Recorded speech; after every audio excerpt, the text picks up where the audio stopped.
Good day, it's a sunny, ganda yung weather ngayon here sa London. And vlog time. So with the family, going to the Tower of London, across Tower Bridge. So we're gonna take this opportunity to explore what's inside Tower of London. Imagine back in the day, no? Sobrang, this is a bloody place. Kasi naging prison siya, naging house ng kings. Madami, it's rich in history. Especially ng panahon ng mga na King Henry VIII. Dito rin yung eksena kung saan pinugutan ng ulo si Anne Boleyn. Ito rin yung story kung saan yung two prince was allegedly, yan, napakita ko ba yung ito yung Traitor's Gate. Ito po yung Traitor's Gate kasi bawal daw po dyan yung and then dyan pumasok yung mga tayo to gusto mag-invade.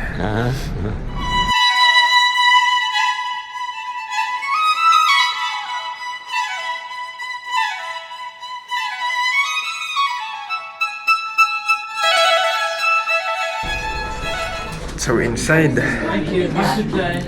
It's a whole.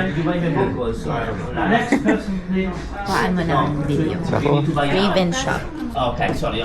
Just to double check because sometimes with the ticket you buy also the book. Ito Miko, pang Miko to eh. You have just let me check. No, you have just. So inside the Raven's So you shop, can do it here. merong special, may yan eh, may ibig sabihin ko ba't Ravens eh. I think the former royalty, yun, mga Ravens sila. Ganda oh. Yeah, because if you don't have another voucher, you will just. Interesting.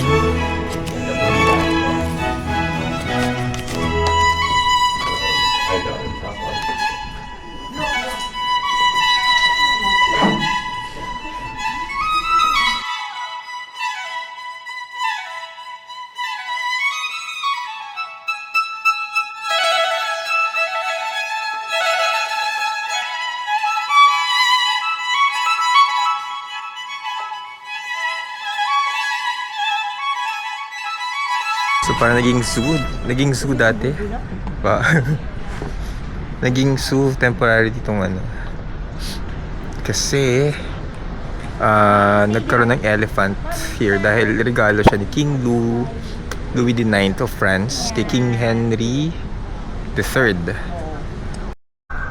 So hindi naman pag nandito kayo sa loob di kayo magugutom kasi marami cafe. And then may cafe doon. Wardrobe Tower.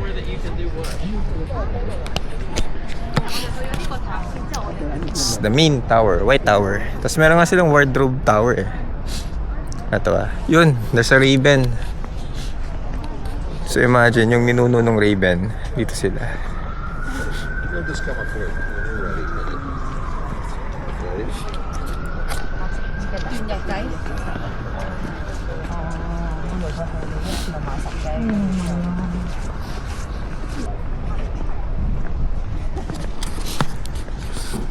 Massive, taas. Face me when you reach the stairs.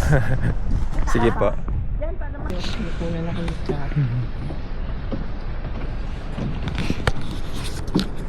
So, papasok kami sa White Tower. Let's see what's inside. Pero expect yung mga armories, mga cannons. Iba't iba nga, meron nga Japanese collection. And then we will see kung ano surprise meron ng White Tower. So actually this is my first time na papasok ako ng castle. Na imagine this castle. Ganyan din ako eh. Pinukulang ko na lang yung mga ganyan. Kasi tatandaan ko. But this castle was erected year 1080.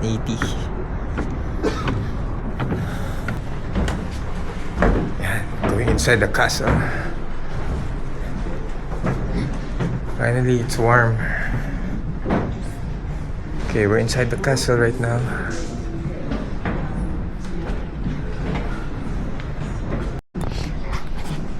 Yeah, later I'll go to his grave. Siya si Samuel Petty, London diarists. So para siyang vlogger dati. Kasi dinadocument niya yung what's happening in London back then. Oh, yeah.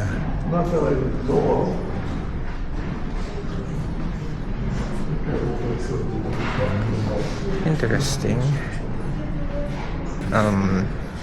Yung mga king sa England was created or conceptualized back in the day kasi the time of the early Christians here sa England, miracle daw ang makapagbigay ng prosperity, nakapag-heal ang mga king, so dapat yung line ng kings dire-diretso lang siya. That's why hindi siya yung parang you don't elect kings. So behind me are horses and armor by the early knights. So maraming design, Flemish, German design. The horse armor. And this area here ay full of armory back in the day. So this armor ni King Henry VIII, kanyang armory.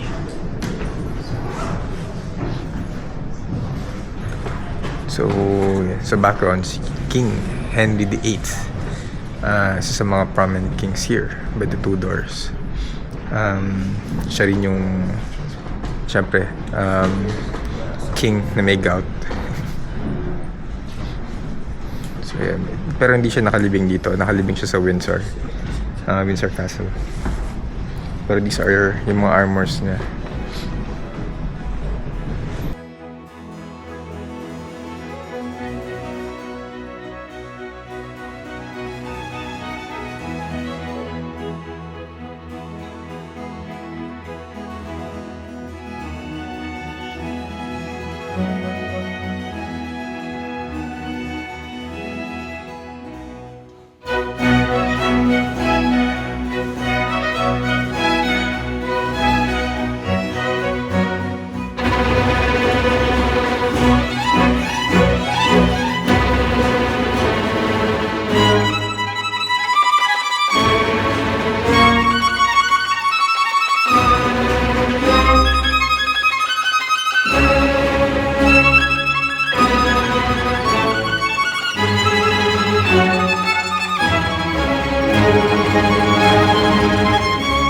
Ito yung CR nila dati, yung banyo nila. Yan, banyo ng king. So dati wala pang toilet, ito na yung toilet nila. Lagay lang na yung puwet, sasaluhin ng mga tao sa baba. That's it. Wala nang punas-punas. I think yung mga walls nila, same pa rin yung structure. Okay pa rin yung integrity ng walls. I'm not sure kung paano.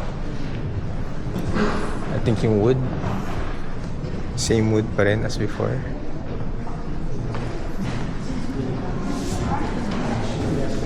Yeah,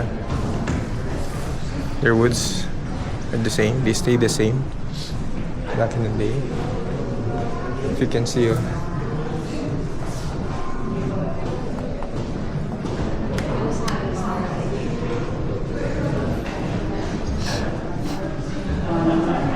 then so meron siyang ganito.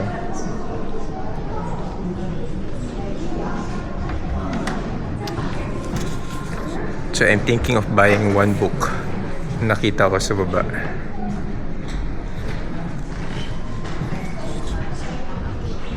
Ito may fireplace.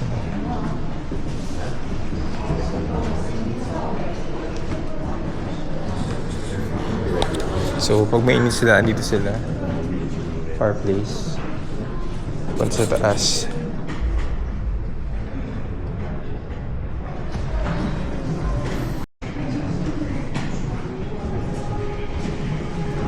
So, White Castle.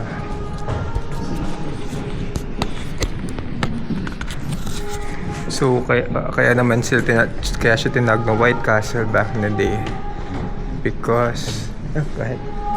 It's because the tower was painted white. Not painted kasi walang paint doon. Pero kasi gumamit sa lime to paint the walls of the castle. Kaya siya white. So, ito naman chapel nila. It's the chapel. Wow.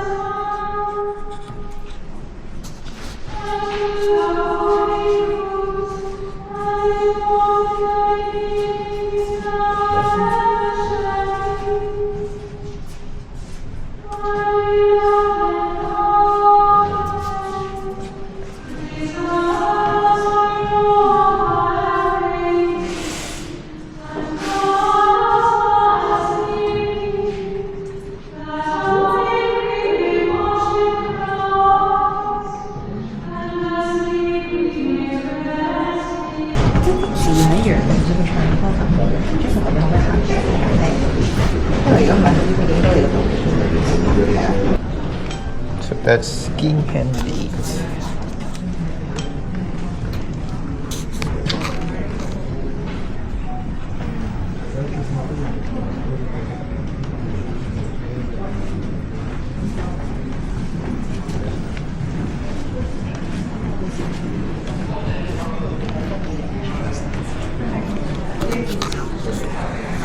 And that's King Henry VIII's King Henry VIII's armory. So here naman mga sword ng kings.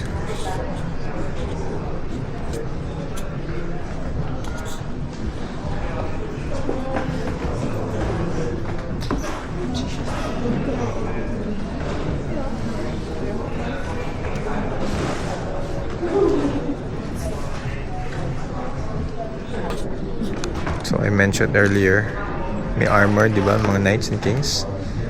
May armor din ng Japanese.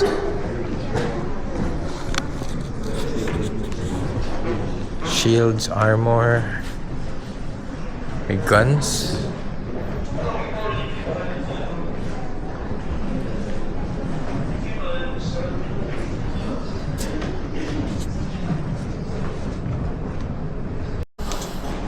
Okay, important trivia. So, parang how life works right now sa mga properties. Ang Tower of London or any castle, may tinatawag na Lord Constable. Ang first Lord Constable ng Tower of London ay si Geoffrey de Mandeville, appointed by William the Conqueror. So, yung mga Lord Constable, parang sila yung mga PMO sa mga condo natin ngayon. Yun natin yung pinakamalapit.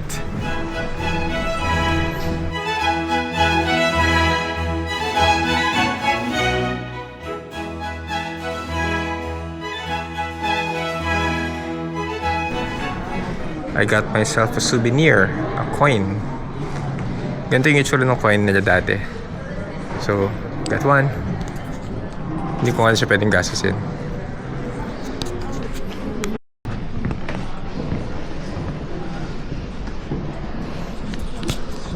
So this tower pala experience a lot of trials din. We suffered the Great Fire of London.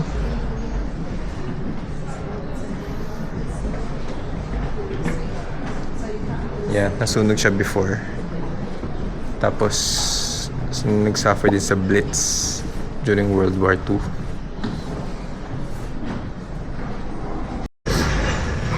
So if you were hit by a cannon and you're wearing an armor, this is how it's going to look like. You're dead, man.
Ano?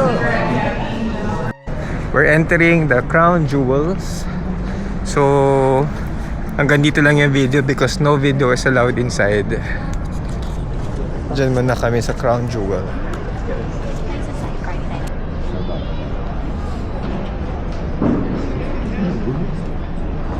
Si Kuya, gumigewang-gewang na dun. A few moments later. So yun yung scene inside the Tower of Jewel. Hindi ko napakita kasi bawal ang camera, bawal ang photo, bawal ang video. Pero yung inside the Crown Jewel, pinakita nila yung mga ginagamit pag may coronation, pagka may basta ina-anoint, ano ba nandun? Yung mga gamit na ginagamit para sa mga king, yung mga plates, yung mga damit, scepter, mace, basta lahat ng ginagamit, yun lang yung ano. Tsaka yung mga crown, syempre, kaya nga crown jewel. So yung mga crown ng kings and queens of the past were displayed inside. I'm not sure if it's the real one or just replicas, but it created naman a representation of how it looked like in the past from the time of King Edward down to the current patriarch. Alright. So, what's next is ikot naman kami ulit. I think pwede na ulit mag-video. Ikot lang kami. And then, for that, maybe, I don't know, lunch? Ayan. Ang ganda niya feeling. Medyo surreal pa yung feeling ko ngayon na I'm inside the castle. Diba? Hanggang Intramuros lang ako dati. Imagine from Intramuros. Ngayon, nandito na tayo. Ikot lang kami.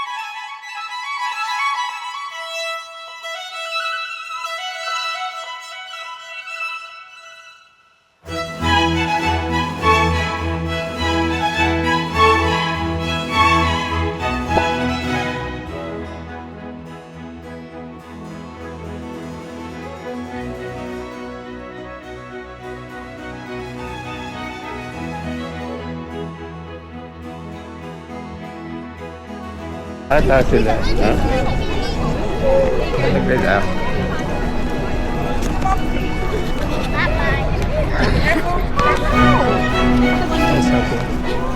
So, tip lang, go early kung pupunta kayo dito kasi pinakahabaan na ng pila. Swerte kami kanina kasi 9 o'clock, pumila na kami or pumasok na kami here. Hindi pa ganun kadami yung tao. Ngayon super dami na nila.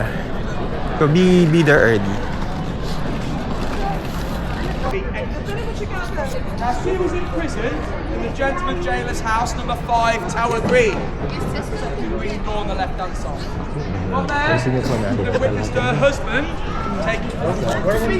Alam naman natin yung kwento niya. So, meron mga beef eaters. Sila yung mga nagtatel ng story. Actually, as of present, there are 38 beef eaters na dito nakatira sa Tower of London. So, makikita niyo yung damit nila. So, meron yung silang uniform. Kaya punta kami doon. But this is the actual, dito, the actual place where pinugutan ng ulo si Anne Boleyn.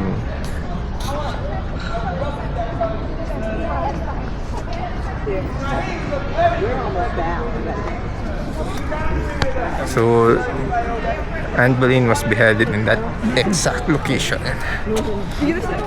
Alright.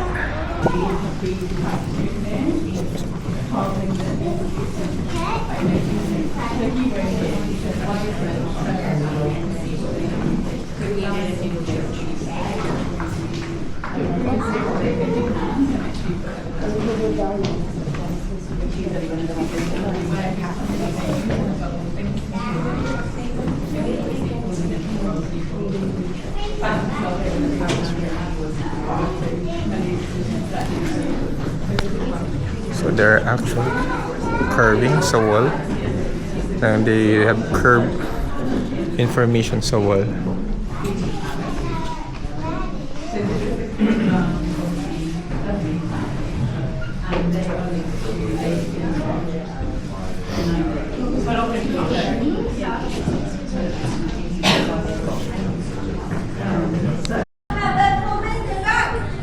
So, yung sa Pennsylvania, si Quaker William Penn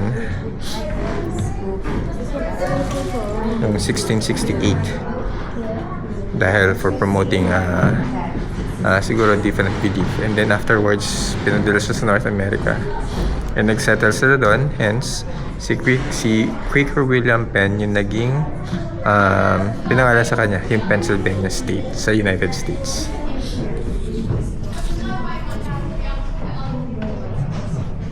So yun, exit na kami ng torture chamber. Prison. Dan medyo dumami na yung tao and mainit na, mataas na yung araw.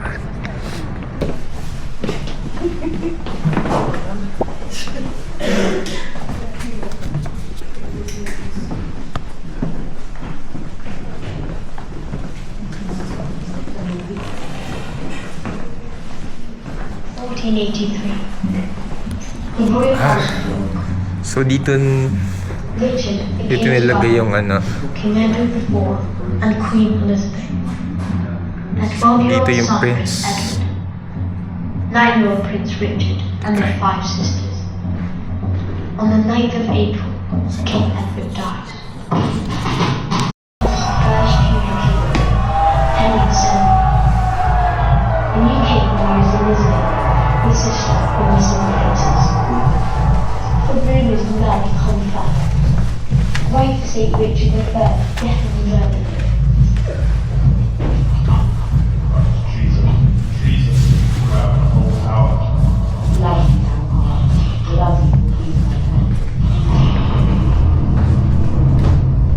This tower is renamed the Beloved Tower. 1674, workers discovered 2 skeletons at the White Tower. The king believed the 12-year-old son of Edward, 9-year-old Prince Richard and their 5 sisters. On the 9th of April, King Edward died. Apparently, ito yung naging kulungan nung princess in the tower.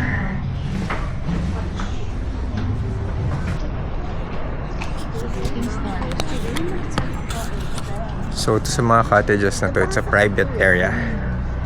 Yan, private area yan. Until doon. And the beef eaters actually live dito inside. Yan, so dyan sila nakatira.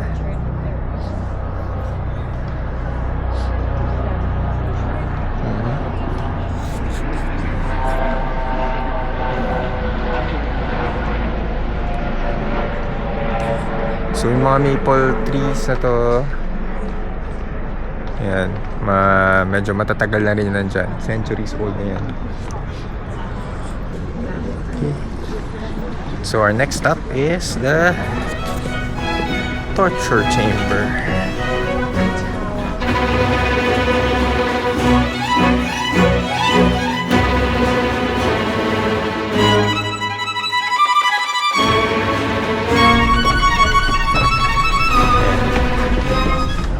So, maraming prisoners were tortured here.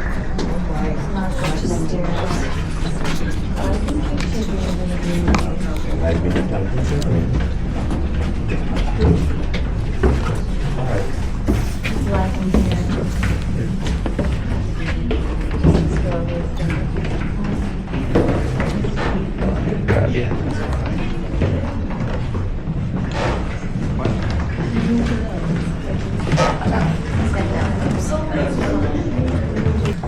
So dito yung mga iba't ibang klaseng torture Carcanas.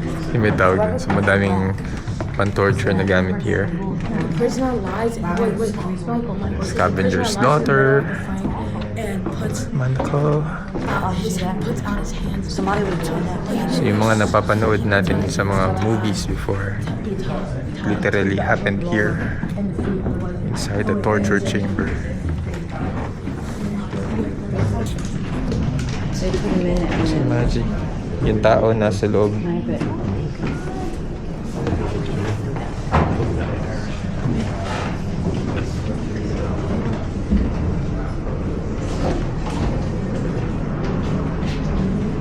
Tapos dito, yung tao nakahiga dyan. Tapos ini-stretch. Nahihila.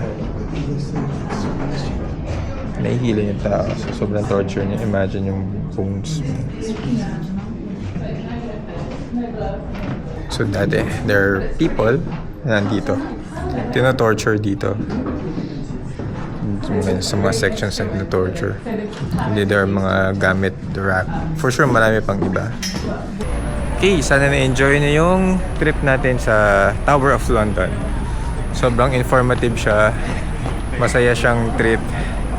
And if you like this video, please share, like, and subscribe. Yan, para at least matulungan yung channel. And walking naman ako ngayon we're walking papunta ng Borough Market. But I'll do it on the next video. Okay, sige, thank you for watching this video. Tomorrow na lang ulit. We go to Borough Market. Okay, bye-bye.